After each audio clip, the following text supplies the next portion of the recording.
एके दिवशी ती विचारत होती मला, माझ्या अंगावर साडी कशी दिसते. मी तिला सांगितलं, साडी नेसल्यावर तू अप्सराच वाटते. ती बोलली मला, मग एक साडी तू माझ्यासाठी घेशील का? सुंदर साडी तू गिफ्ट म्हणून मला देशील का?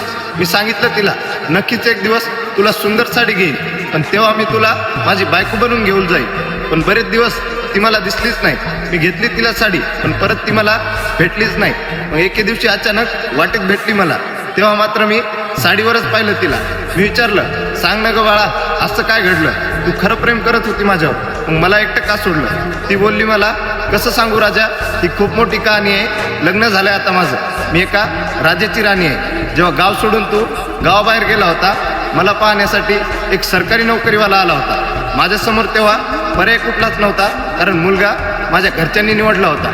सोडताना हात तुझा, त्रास मला होत होता, पण काय करणार? प्रश्न माझ्या वडिलांच्या इज्जतीचा होता.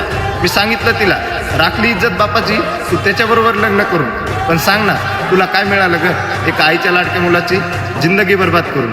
पण सोड आता, लग्न झालं तुझं, तुला मात्र प्रेम कळलं नाही माझं. आता एकच इच्छा आहे, तुझा नवरा तुला जीव माझ्यासारखा लावल, तुझा आनंदी चेहरा नेहमी आनंदित ठेवल. सासरी मिळू दे तुला